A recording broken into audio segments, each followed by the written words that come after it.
नमस्कार दोस्तों, मैं निधि त्रिपाठी एक बार फिर आपका स्वागत करती हूँ एनजीओ वर्ल्ड न्यूज़ में। हर बार की तरह इस बार भी हम आपके लिए एक नई जानकारी लेकर आए हैं। जैसा कि आप सब जानते हैं कि पार्लियामेंट में हाल ही में एक बिल पास हुआ है जिसका नाम है FCRA अमेंडमेंट बिल 2020।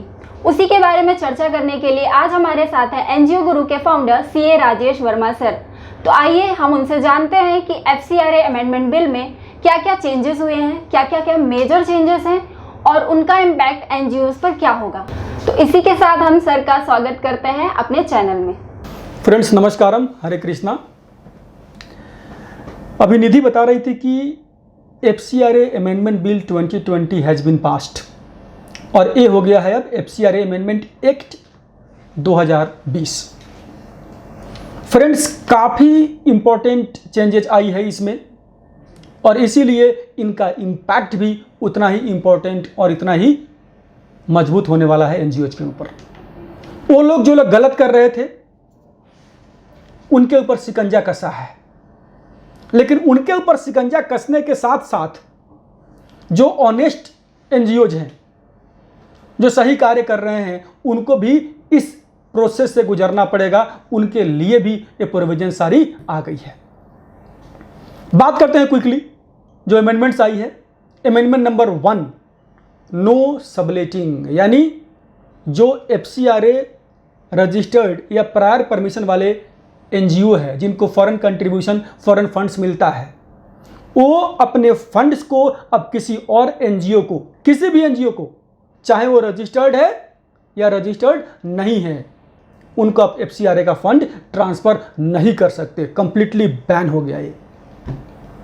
बड़ी अच्छी बात है, गलत लोगों पर रोक लगेगी। लेकिन जो लोग ज्वाइंटली काम कर रहे थे, 4-5 एनजीओ मिलकर एक प्रोजेक्ट पे काम कर रहे थे, उनके लिए तकलीफ है, उनके लिए एक बहुत बड़ी समस्या होकर के आएगी भविष्य में। बात करते हैं अगले अमेंडमेंट की। Limit on administration expenditure. जो एडमिन एक्सपेंडिचर का लिमिट था पहले, वो था 50%, 50%, उसको कम करके कर दिया गया 20%। बात करते हैं इसका पॉजिटिव साइड क्या है। जो लोग फॉरेन फंडिंग पे अपना व्यक्तिगत ऐशो आराम करते थे, ऑफिस एक्सपेंसेस के नाम पर, फॉरेन ट्रेवल के नाम पर, उनके ऊपर तो शिकंजा कसा, उनके ऊपर रोक लगी। लेकिन वैसे प्रोजेक्ट जहां पर admin expenditure already high actually में होता है, वहां के लिए तकलीफ है, वहां के लिए दिक्कत है।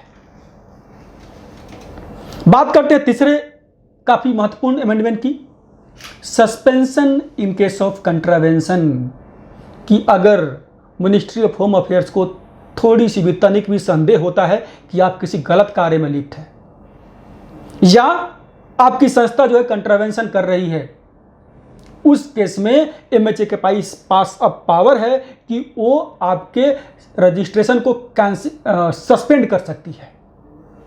यानी जब तक ये प्रमाणित ना हो कि आपने गलत किया है, तब तक आप दोषी है। Guilty until it is proved. So एक अब अच्छा या बुरा इस पर मैं कमेंट नहीं करूंगा, क्योंकि बुरे लोगों के लिए तो अच्छा ही हुआ है, उनके ऊपर शिकंजा कसना चाहिए। अब बात करते हैं एक और काफ़ी इंपॉर्टेंट अमेंडमेंट आई है, वो है आधार कोटिंग का।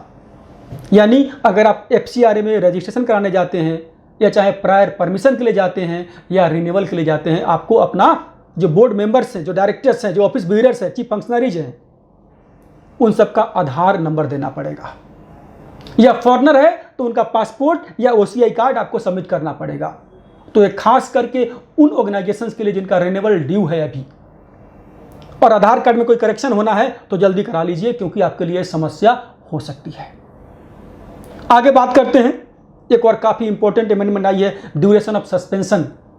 कि जो सस्पेंशन का ड्यूरेशन जो कि पहले 180 दिन मैक्सिमम था, अधिकतम था, उसको बढ़ा करके कर दिया गया फर्दर 180 दिन के लिए, और भी गवर्नमेंट सस्पेंड कर सकती है पेंडिंग इंक्वायरी, पेंडिंग इन्वेस्टिगेशन।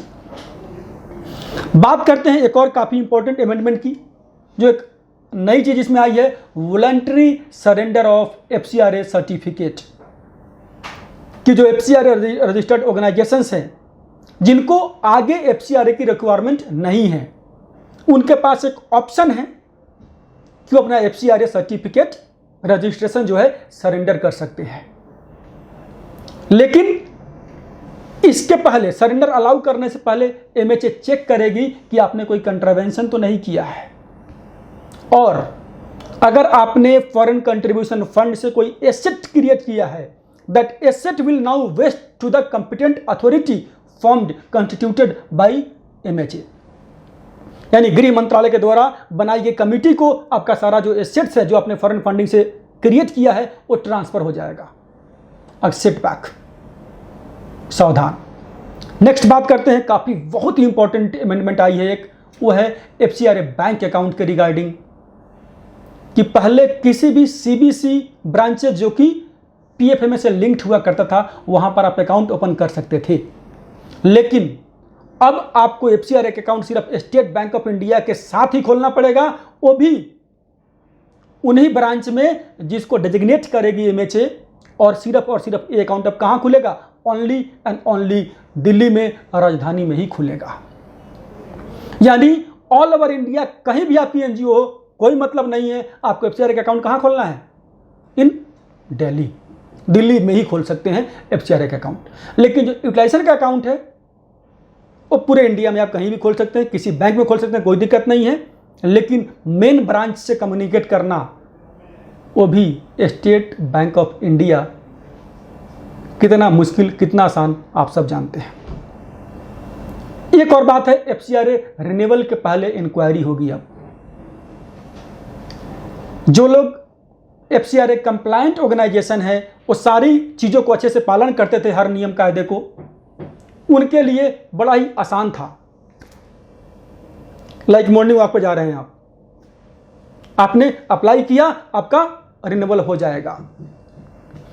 अब थोड़ी सी हरासमेंट होगी, थोड़ी सी समस्याओं का सामना करना पड़ेगा, क्योंकि सारे ऑर्गेनाइजेशंस का FCRA रिन्यूअल से पहले उनका इंक्वायरी होगा, और इंक्वायरी IB का कितना आसान कितना मुश्किल आप सब जानते हैं। बहुत बहुत धन्यवाद आप लोगों का।